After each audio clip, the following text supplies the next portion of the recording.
This video was made in association with KnifeInformer.com. Head on over to Knife Informer for all of your blade-related needs, including reviews, comparisons, stats, and more. What is up, everybody, and welcome. In today's video, we're going to be taking a look at this one-off green Gavko. I am super excited to be bringing this knife to you guys. Now, I know the channel has had a ton of Gavko content lately because I got all of these amazing knives from my friend Josh. Go check him out on Instagram at EchoDoesKnives.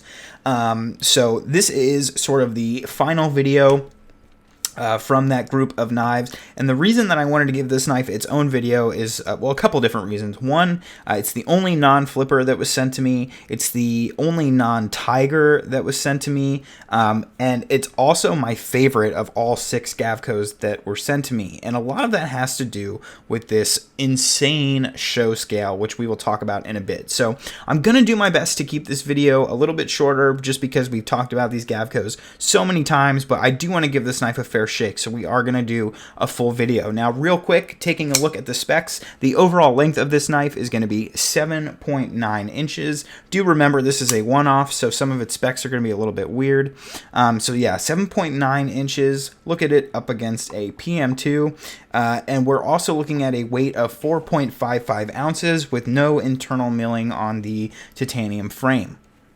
So jumping into the features and flaws, of course, we're going to take a look at the materials, sort of a showcase.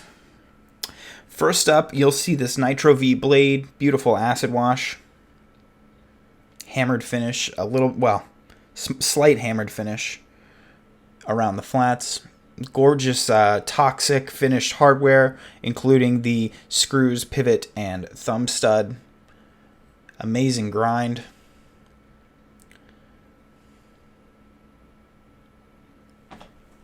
On the reverse side here, we do have a bit of a purplish green two-tone tumbled anodizing. And then my amazingly favorite part of this knife. So it's impossible to capture what this scale looks like in real life on camera. So I'm just going to kind of do this. And you can see how it like sort of lights up. It's doing that in real space. That's not just like a trick of the lights. Like, it really looks like that. And so what I've actually started calling this is carbomascus, because the only material that I've ever seen that has a similar sort of dimensionality and reflectivity to it that also yet has a matte finish is carbo quartz. And so this Timascus is exactly like carbo quartz. It has even a similar pattern. It lights up in the same way that carbo quartz lights up as you sort of rotate it and the light hits it properly. But it also maintains a matte finish that doesn't, get gunked up with fingerprints or anything like that. So it's just freaking stellar. And full disclosure, I tried to buy this knife from Josh and he would not sell it to me. So I do like it that much. So yeah, this I've coined the term carbomascus, and that's what I would consider this scale. None of the other scales of the other Gavkos that you've seen on the channel recently are quite like this one. This one just really has something unique and special going for it, where like some of the other ones light up, they're really great, but this one just is on a completely different level. So, talking about the ergonomics, this one in particular really just melts away in your hand. The clip is in a perfect spot. The way you grip it is sort of perfect. Your thumb extends a little bit far.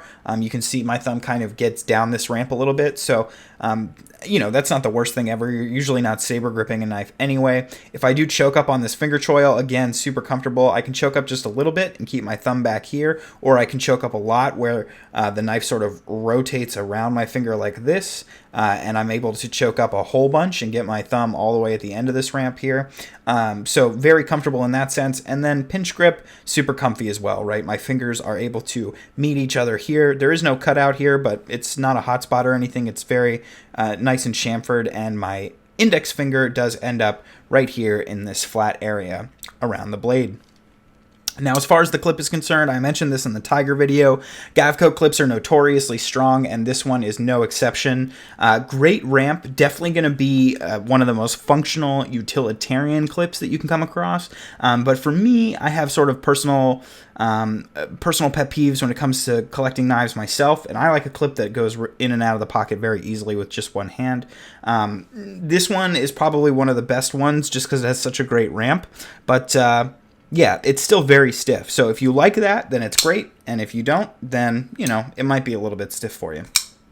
Now, in terms of the action, the deployment is snappy, but it's not lightning fast. It's very enjoyable with either, you know, flicking the thumb stud with your thumb or doing the reverse flick. You can sort of just roll it out if you want, but because it has a snappy detent, it's a little bit harder to just roll it out. It's possible, but you basically have to break the detent first, and then a separate action is bringing it all the way up. So it's generally better if you just snap it out. All that takes is a little bit of upward pressure, and you can see it deploys. I said not that fast before, but honestly, it is pretty quick. And then in terms of closing, this one's an absolute guillotine. Definitely the smoothest of the 6 knives that were sent to me.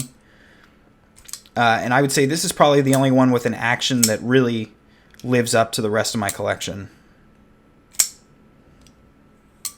Me being, of course, a huge, huge snob. So absolutely delightful, fun, clickety-clackety type action on this one. The blade steel we mentioned before, I think, is Nitro V. We have an acid wash and a very interesting grind. And yeah, that's pretty much it. Like I said, I wanted to buy this one and I wasn't able to. I really wanted to bring this to you guys in its own video because I've just been so blown away by it. I think it's an absolutely spectacular knife. And I think it's a testament to the fact that, you know, Mike does some really interesting one-offs and they're definitely worth buying. You know, they're not shoddy knives because he's trying new things. I think they're maybe even better knives because he's trying new things. So, of course, if you guys would like to see gorgeous pictures of these knives, you can do so by following me on Instagram at tovarishworks. Shoot me an email for any reason whatsoever at tovarishworks@gmail.com. Thanks so much for watching, guys, and I will see you next time.